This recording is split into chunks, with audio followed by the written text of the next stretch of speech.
sou Marcos Sunier, sou professor no Departamento de Informática da Federal do Paraná e trabalho nesse Centro de Computação Científica e Software Livre, que a gente chama de C3SL, o pessoal que vive baixando coisas do SourceForge, Firefox, ou trabalha direto e indiretamente com Linux educacional, essas coisas, conhece bem a gente, né?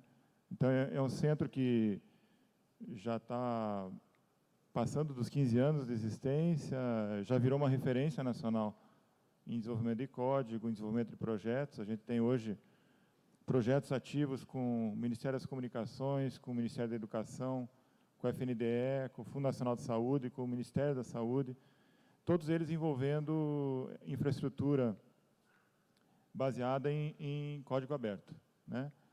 A palestra que eu pensei em dar para vocês, ou a conversa que a gente vai ter aqui hoje, não é uma conversa muito profunda no nível técnico, na verdade. É mais uma provocação, uma revisão histórica, até para o pessoal começar, ou tentar, aí num debate, contextualizar esse momento que nós estamos passando dentro da computação, principalmente na minha área, que é a área de banco de dados, com essa febre que a gente tem de informação, de todo mundo sabendo tudo sobre todo mundo gerando uma enormidade de informação, e a informação valendo cada vez mais. Quer dizer, como que isso mesmo se posiciona na própria história da computação e na cultura da ciência da computação.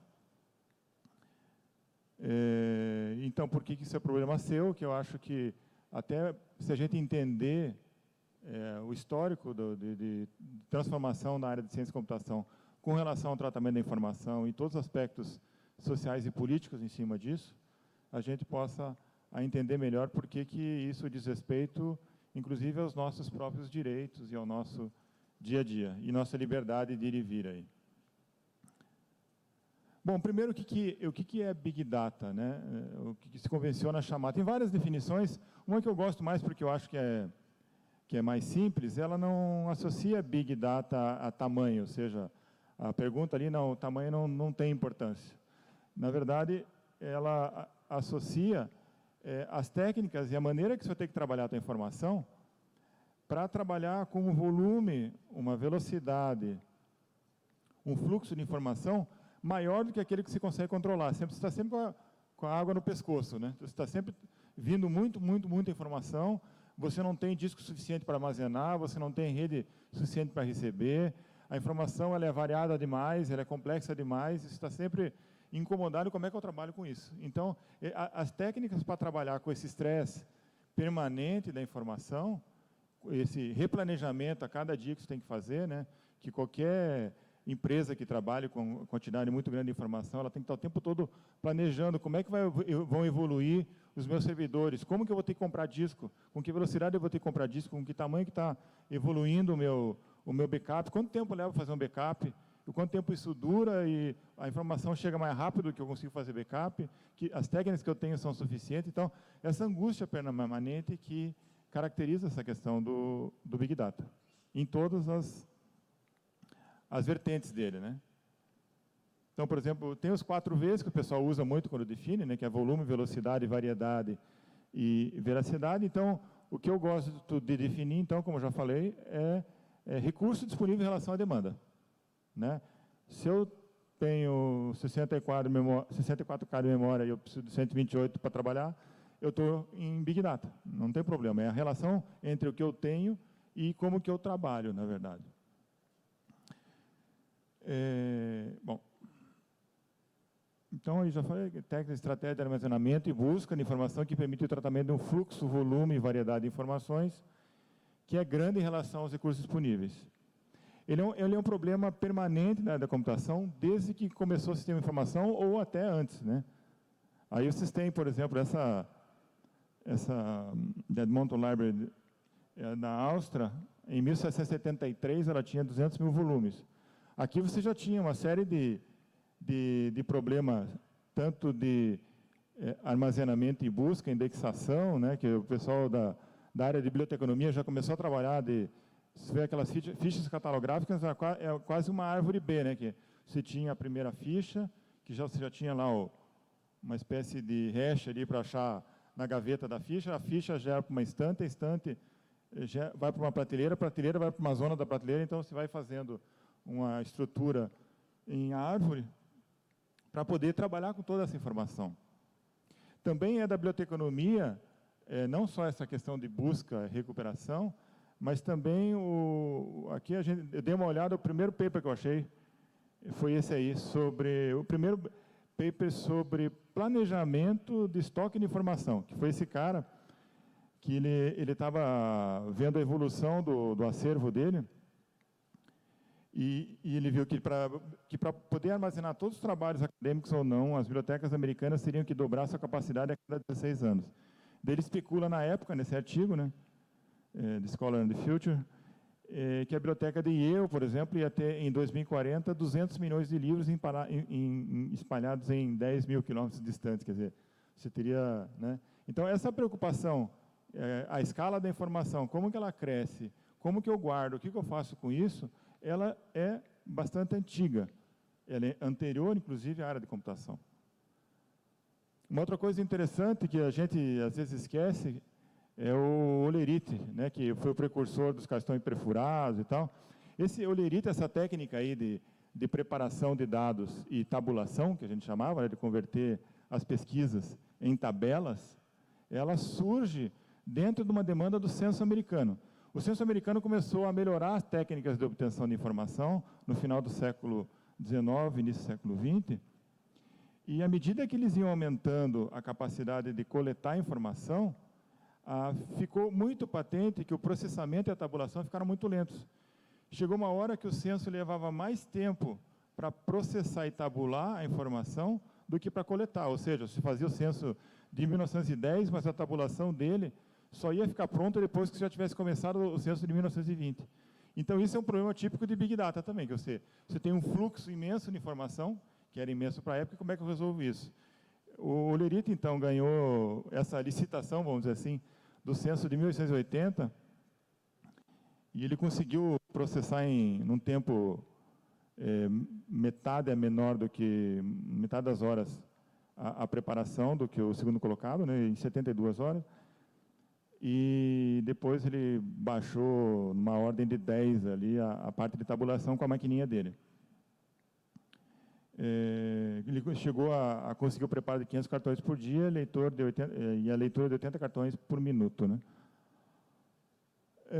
Uma outra coisa também que puxa para nós, quer dizer, você tem o tempo todo a sociedade aumentando a capacidade de guardar informação, criando máquinas para guardar informação, para processar a informação, e essa informação, ela vai crescendo, ela vai ficando cada vez mais importante, né? Então, você vê que,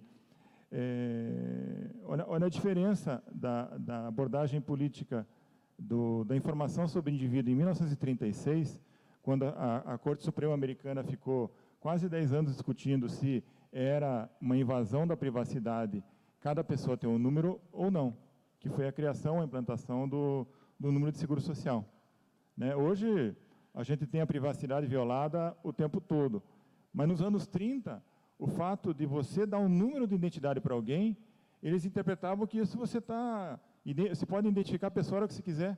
Para que você quer fazer isso? Né? A Inglaterra ficou até os anos 70, se eu não me engano, sem ter número de identidade. Era só o nome, fulano de tal, que mora em tal lugar. Se ele trocou de endereço, ninguém acha mais. Que era uma maneira de preservar a liberdade de cada cidadão. Ele não tinha por que ser controlado.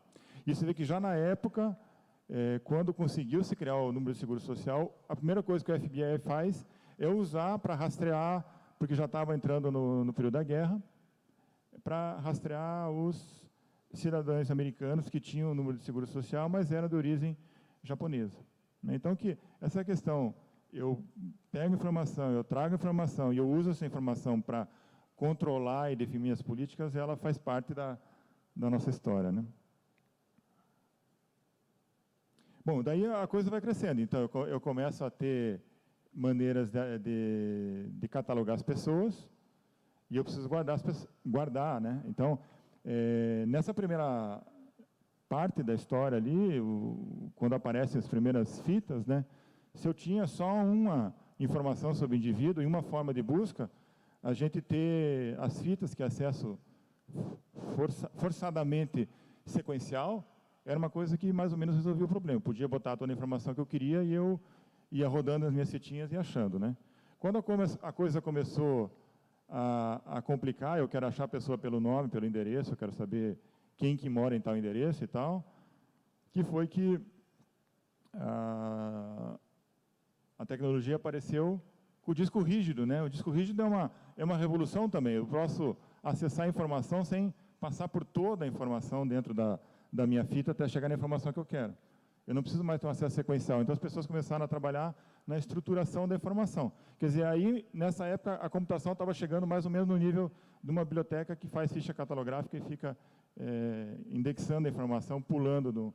Estamos chegando nas árvores Bs aí na computação. Tem a memória com acesso direto, né, que a gente chama, busca muito mais rápido e uma nova escala de busca. A partir daí, a coisa vai evoluindo. Isso aí é uma árvore B, né, que vocês já estão careca de ver, não dá nem para ler ela aí direito. Também, com o surgimento dessa estruturação da informação, surge a possibilidade também de ligar a informação. Quer dizer, se eu consigo achar em arquivos, que no início eram arquivos independentes, atributos quaisquer dentro desse arquivo, eu consigo relacionar esse arquivo com outros arquivos. Você vê que daí a dimensão do que eu posso fazer, se eu tenho o controle da informação, ele já foi para um outro patamar. Antigamente eu tinha arquivos soltos e em cada arquivo eu buscava informação. Agora eu já consigo relacionar um arquivo com outro. E esses são os modelos dos anos 70, aí, o modelo de entidade de relacionamento é um exemplo desse que o pessoal já começa a se preocupar com esse tipo de coisa. Eu tenho informação, eu modelo ela, eu relaciono, etc. Nos anos 60, 70, então, a explosão do sistema gerenciador de banco de dados, então começamos a ter software especializado em guardar, recuperar informação. Os grandes clientes, quem trabalhava com isso, quem tinha muita informação, era governo, banco e telecom, né? Que é os mesmos de hoje ainda, mais ou menos, né? Do BD clássico que eu estou falando, né? Se veja que essa explosão foi tão grande que nos anos 90 teve um ano que a Oracle chegou a superar em lucro líquido o lucro da própria Microsoft, fazendo só uma coisa que era sistemas de banco de dados. Bom, a gente já consegue pegar a informação, identificar todo mundo, relacionar a informação, colocar ela num banco, e aí começa mais uma mudança no tratamento da informação, que é o surgimento do Data Warehouse. O Data Warehouse, na verdade, independente de técnicas ou como é que ele apareceu, ele é uma primeira movimentação que fazem as empresas de pegar a informação que eles pegaram para uma determinada finalidade e usar essa informação para outra coisa.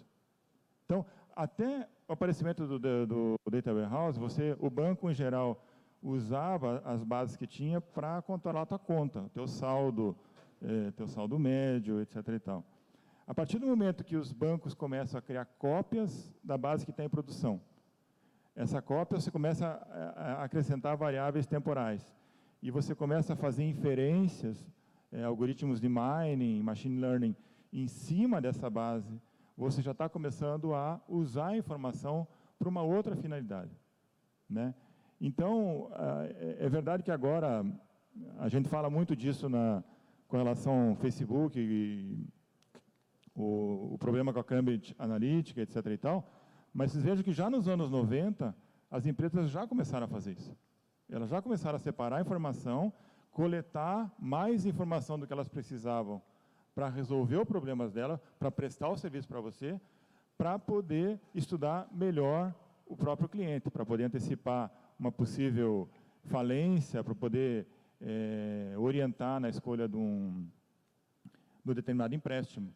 Já nos anos 90, também anos 2000, a Visa já vendia para a empresa de telecomunicação a média salarial por região, para o pessoal poder saber onde é que instalava antena, onde é que instalava infraestrutura de comunicação. Então, isso já é uma coisa antiga que o pessoal sempre costuma fazer. Isso nunca foi regulamentado, na verdade, até agora já vou falar disso mais tarde, mas você vê que faz tempo que as empresas têm esse costume, né? Os próprios bancos, quando surgiram o Data Warehouse, o pessoal falava que valorizava em quase 0,5% o valor total nominal do banco, o fato dele ter um Data Warehouse, etc. Então, isso, a questão que eu falo ali, o crescimento da cultura, que a informação sobre o negócio e o cliente rendem lucro direto. Isso começa a aparecer quando aparece o Data Warehouse, ou seja, quando eu começo a armazenar informação para o meu uso e não para atender o meu cliente. Bom, isso aí é mais ilustrativo da explosão que dá com a passagem do analógico para o digital. Acho que isso aí, até na palestra anterior falaram um monte. Para vocês terem uma ideia, isso aí também foi no Pint of Science, que eu tirei esses dados em julho, já não deve nem estar atualizado, mas assim, o volume da internet seria 13 zettabytes, na época que eu olhei ali, crescendo a 70 terabytes por segundo. Tráfego IP também, o crescimento dele nos últimos anos, 21% por ano. Quanto se processa para vocês? Esse dado é importante também, que se hoje o conjunto das empresas é capaz de processar 12 gigabytes por pessoa por dia. Então, eu estava falando que você tem um Data Warehouse, onde você coloca só variáveis temporais de uma pessoa para ter a evolução do saldo dela, você processava o que em cima dela? Ali? Processava 5, 6 registros a mais. Hoje, em média, por pessoa, você consegue processar 12 gigabytes. Então, gigabytes. Você consegue, então, ter um controle ou ter informações sobre uma pessoa infinitamente maior do que se tinha na época, consegue hoje. Bom, os novos desafios, né, com relação a volume, o pessoal da área de BD mesmo aqui falando, está trabalhando com novas técnicas de limpeza, na seleção do dado, quer dizer, hoje tem muita sujeira, tem muita redundância, né, então muita gente trabalhando em cima disso. Velocidade, como transmitir vídeo de alta definição, como compactar, como manter o fluxo constante. Transações em tempo real, né, então a Amazon é um grande exemplo do desafio de velocidade, que o tempo todo eles estão em cima disso.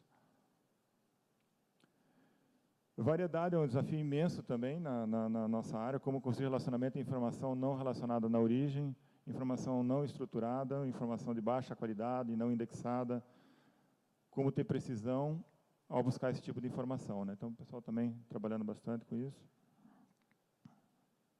Aplicações, já falei, sistemas financeiros, bancos, IoT, essa aqui, não sei se eu tinha a foto, tem uma empresa chinesa que chama Kicksmart, que agora você coloca a mão você se identifica por impressão digital e você, na hora que você vai fazer sua compra, você só coloca a mão na prateleira, abre a prateleira, ele já desconta, ele vê o que você pega e já desconta o valor, você não usa nem cartão de crédito mais. Saúde, banco de imagens rotuladas, que vale mais que as próprias máquinas, isso é uma coisa interessante que está acontecendo na área de saúde. Nós estamos com um projeto com o Ministério da Saúde, que é de um plano de expansão que eles têm de equipamento de radioterapia de alto custo. Esses equipamentos ficam dentro dos hospitais e a gente monitora, na verdade, porque esses equipamentos eles têm que atingir um número de feixes por semana que para tentar alcançar as metas, né, porque o governo federal investiu muito nesses equipamentos, então ele tem que demonstrar a sua eficiência, o seu uso. Essas máquinas que fazem radioterapia, que é aquele feixe em cima do paciente para tratamento de câncer. Essas máquinas elas estão conectadas via internet com a fabricante que fica nos Estados Unidos. Ou seja, ela pode, a qualquer... Estou falando isso porque a gente está vendo uma série de discussões e legislação sobre a proteção de dados individuais, principalmente na área de saúde.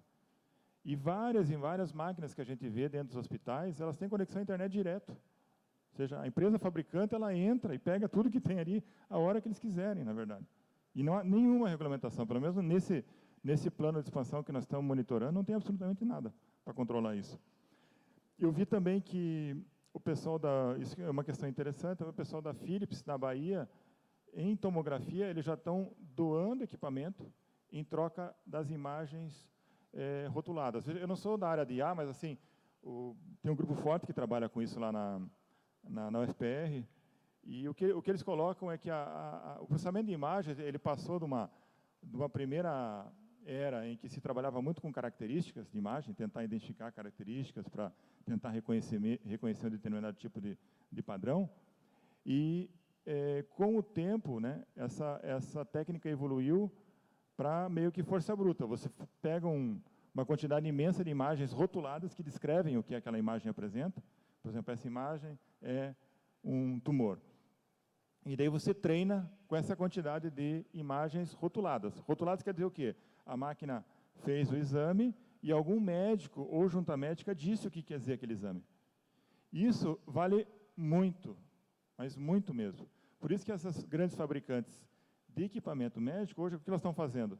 Elas estão praticamente dando equipamento desde que eles fiquem com a imagem, principalmente rotulada.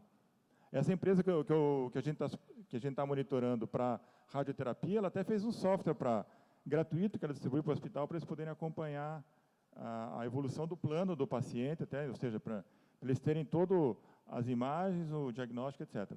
Na América Latina, o único país que eu vi que está regulamentando um banco nacional de imagens é a Colômbia.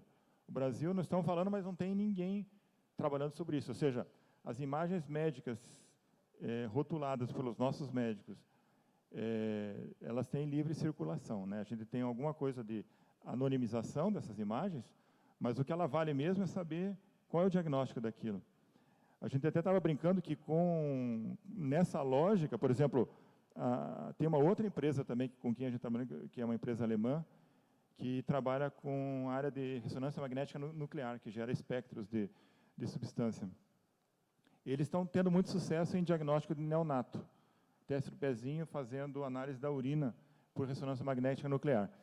O que eles contam? Que é difícil de obter dados de urina de neonato na Alemanha, porque a regulamentação é muito pesada para a obtenção da amostra e tal. Então, o que eles fazem?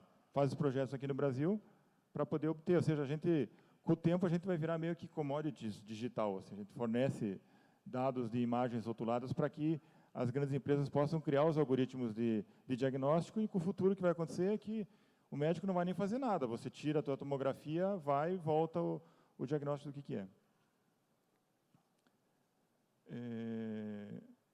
Bom, o que eu estou falando aqui, eu acho que é um resumo, né? Grandes corporações acumulam informação sobre indivíduos, o que compram, onde compram, do que sofrem, com que se relacionam, o que pensam sobre vários assuntos, para onde vão, que hotéis preferem, etc. Informações são armazenadas, integradas, analisadas e vendidas. E a transparência de tudo isso, né? Quer dizer,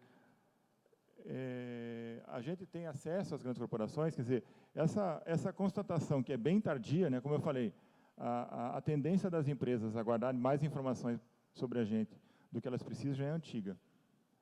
A primeira legislação que sai trabalhando com dados privados aconteceu agora em 2018, tanto a europeia quanto a nossa.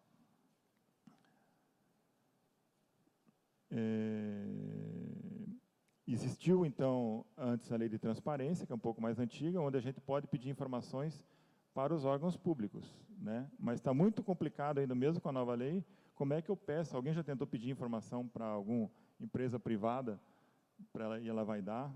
De como é que eu garanto que, se eu pedir que aquela empresa delete, como está na lei, ela vai deletar, etc. Então, são essas duas leis, né? A GDPR europeia e a Lei de Proteção de Dados brasileira. Isso está em discussão, inclusive eu acho que é uma oportunidade para quem trabalha aí com software livre, está começando a carreira, vai ter muita oportunidade para quem vai trabalhar como regulador disso.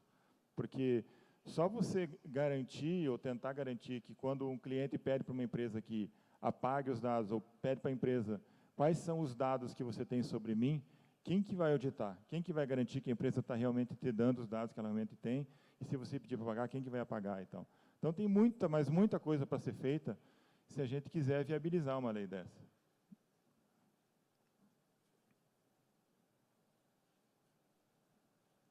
que é o que eu estava falando, como aplicar os direitos do cidadão, como apagar as informações que eu não quero compartilhar, como saber o que é compartilhado. O Cambridge Analytica eu já falei, né, na verdade, assim, a gente fica surpreso que as pessoas se surpreendam com as coisas que acontecem, né? Como eu falei, é antigo na computação, isso tem mais de 30 anos que acontece, né? As empresas vão, se não tiver regulamentação, elas vão e continuam fazendo isso.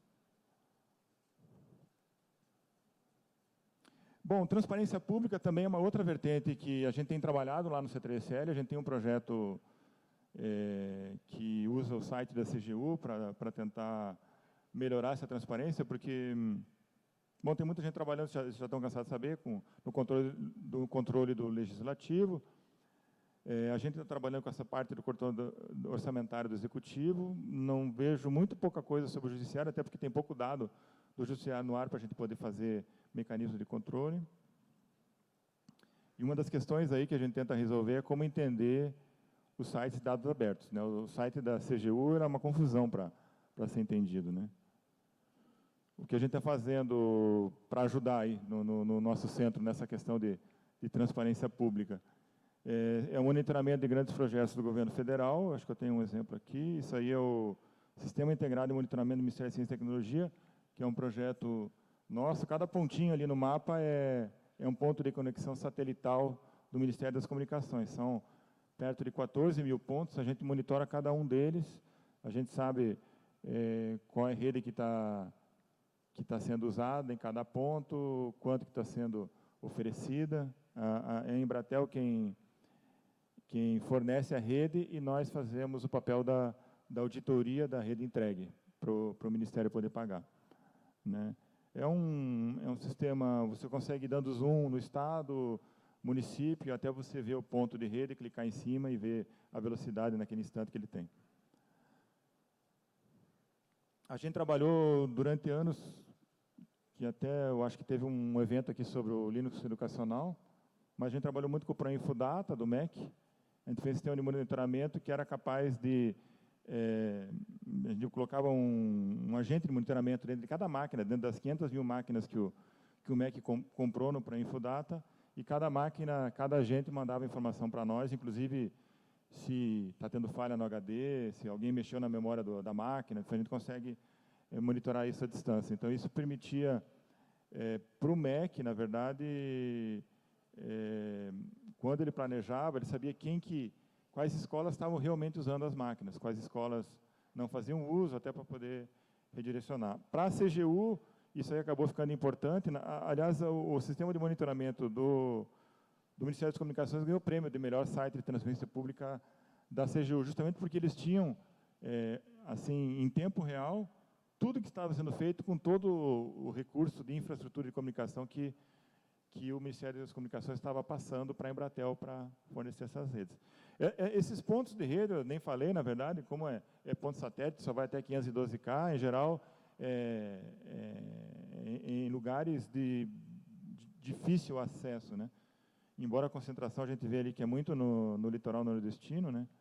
Tem muita coisa ali no meio da Amazônia, Pará, etc. Então.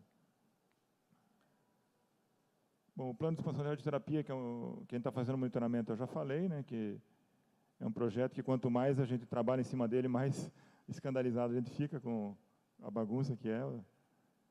E também trabalhamos muito no Cidades Digitais também, que é um plano de colocar fibra ótica nos municípios brasileiros com população inferior a 50 mil habitantes, que é 85% dos municípios com essa característica no Brasil não tem nem fibra ótica chegando.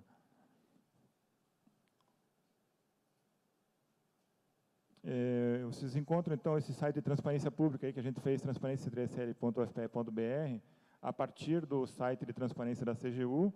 A gente fez uma série de dashboards aí, foi feito com o Kibana em cima do Elasticsearch, mas a gente consegue ter todo o orçamento da União e fazer alguns cruzamentos que a CGU não faz. Por exemplo, a gente sabe a área de educação, quem é o maior cliente, onde é que vai o dinheiro e tudo isso orientado. Vale a pena vocês darem uma fuçada lá, quem gosta de mexer com essas coisas ali, é bem interessante. Bom, resumindo, o que eu tentei passar para vocês aqui nessa meio histórico, meio político, social do que eu fiz aqui hoje. Que a mudança cultural que a gente tem de 1930 para hoje é imensa, principalmente com relação à liberdade do indivíduo, né? A gente não para de perder liberdade individual, né? Então, eu acho que, como comunidade de software livre, como comunidade de ciência da computação, a gente tem que se posicionar e fazer um esforço para que essas leis de proteção de dados funcionem. Porque não adianta nada fazer. Essa lei de proteção de dados é típico da lei que nenhuma empresa vai querer que funcione. Então, cabe a gente fazer com que isso funcione, desenvolver ferramenta, cobrar, desenvolver site que denuncia quem não está obedecendo. Então, a gente vai ter que começar a trabalhar muito. A lei é desse ano ainda, mas acho que tem muito, mas muito trabalho para ser feito. Então, estamos procurando parceiros e ideias na nossa terceira, quem quiser trabalhar com isso. Bom, essa evolução dos métodos de descoberta e relacionamento de informação, isso estou refazendo o histórico ali. Crescimento do valor econômico dos dados, né? O pessoal fica falando data is the new oil, né? Quer dizer, como eu falei, esse exemplo de empresa começar a doar equipamento para obter gratuitamente imagens já é bem característico dessa mudança cultural também. E mudança de modelo de negócios de IoT e aprendizado de máquina, né? Quer dizer, cada vez mais dentro da empresa. Como permitir o uso das tecnologias emergentes sem invadir a privacidade e manipular, deturpar a informação. Alguma garantia de veracidade da informação, quer dizer, isso é um outro desafio também. As leis de sua aplicação são suficientes. Isso também é outro debate que eu tenho visto em vários congressos, né? A tecnologia ela está evoluindo tão rápido que quando sai a lei, a situação que aquela lei tenta regulamentar, ela já não existe mais. E aí a lei acaba já caindo em desuso, etc. Então, a gente teria que ter uma maneira um pouquinho mais eficiente de editar e publicar as leis, principalmente envolvendo tecnologia, ou até o jeito que a gente regulamenta as coisas. E a área de saúde, o uso de imagens rotuladas também, que é uma provocação que eu quis fazer aqui, né, essa nossa falta de iniciativa no Brasil, de criar, não existe uma base nacional de imagens médicas ou alguma coisa que garanta o uso pelos pesquisadores brasileiros das imagens, principalmente as imagens rotuladas que são produzidas aqui no Brasil. Bom, acho que era isso que eu queria passar para vocês. Podemos abrir para perguntas, se alguém quiser perguntar alguma coisa. Obrigado.